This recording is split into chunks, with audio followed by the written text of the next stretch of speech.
What's up, YouTube squad? It's your man Olofome, aka MasterZedX, aka you know the rest. Today we're diving into the game known as Dungeonbourne. It is currently in early access. I spent about an hour and a half with the game, and I even streamed it live on my Twitch channel, twitch.tv/MasterZedX, where you can join me while I'm making these videos. I'll be sharing my first impressions, what I liked, what needs improvements, and the bugs I've encountered. Let's get into it. The first thing I noticed about Dungeonbourne is its similar look to Dark and Darker, which I reviewed on this channel back in December 2022. That game was also a PvPvE experience and I loved it. Dungeonbourne gives off a similar vibe, but when I first entered the tutorial, the game felt a bit heavy and clunky in a way. It was a bit hard to describe, but the initial flow didn't feel as smooth as I was hoping. Nope, it's not my sensitivity. It feels... I don't know. Still, I prevailed. During the tutorial, I had to quickly learn the ropes. I figured out how to attack from the proper angle and use my shield effectively, especially when facing off against a menacing undead skeleton right at the start. It was a learning curve, but once I got the hang of it, the combat became more satisfying. Ooh, okay, cracking skulls. And on the visual side, Dungeonbourne really impressed me. The graphics were a main propeller to want to see more of the game world.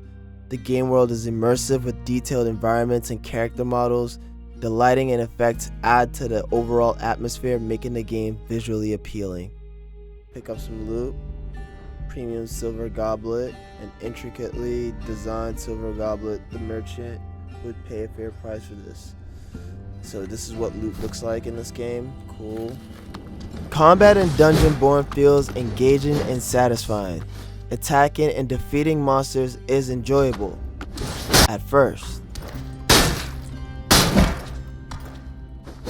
But since this is an early access game, there are issues such as frame drops during looting and certain attacking scenarios. Since looting is a significant part of the game, these frame drops really disrupt the flow and can be quite frustrating. After about 10 minutes, I cleared the tutorial and was taken to the character selection screen. There, I got to choose from 8 classes with no gender lock. Nice. So I'm done my tutorial. It seems so. Now I get to choose a class. Cool beans, cool beans, cool beans, cool beans. Okay.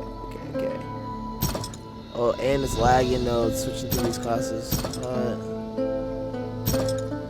We got the warrior or fighter, priest, which is a human, fucking human, powerful team healer, enhanced defense, great for prolonged team fights. I'm a solo player, don't care.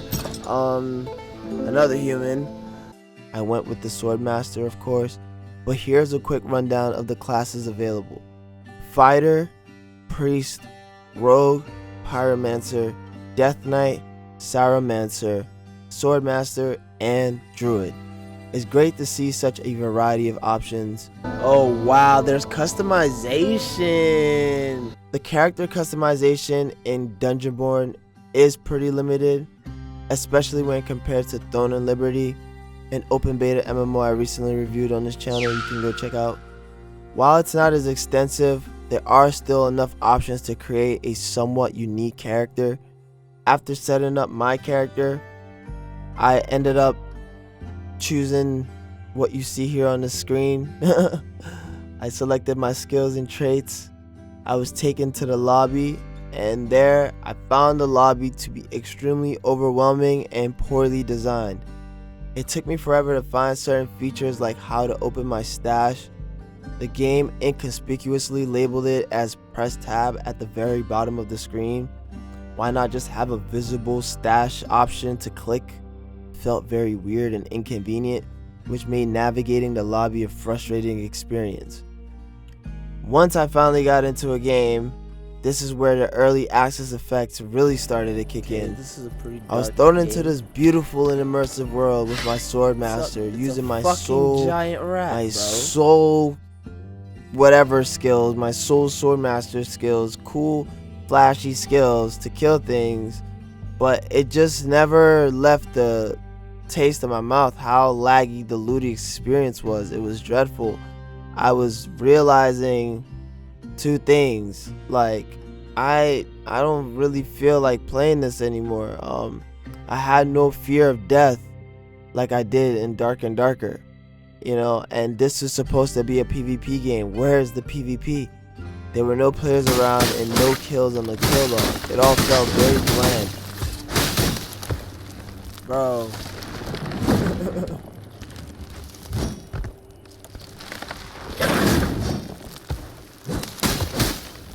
So as I continued to play, I started getting frustrated with random frame drops, just opening my inventory, and the dawning realization that this game isn't close to being better than Dark and Darker started to set in. It was a lot of similar assets, style, and intentions, but in its current state, it can't even compare to Dark and Darker, even at Dark and Darker's worst state. So yeah, I eventually Alt F4'd out of this game and I turned it off.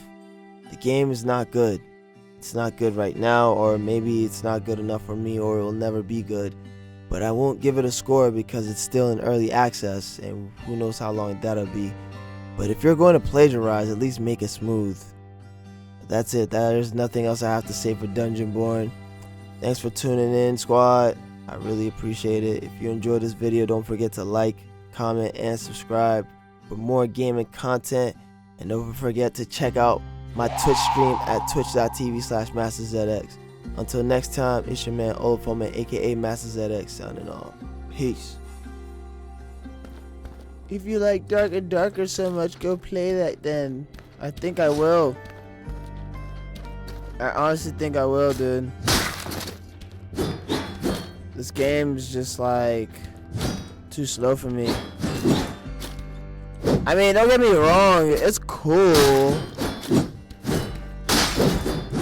But like, bro, why would you play this when Dark and Darker exists? I don't know, just something about it is just whack. I'm trying to figure out what it is.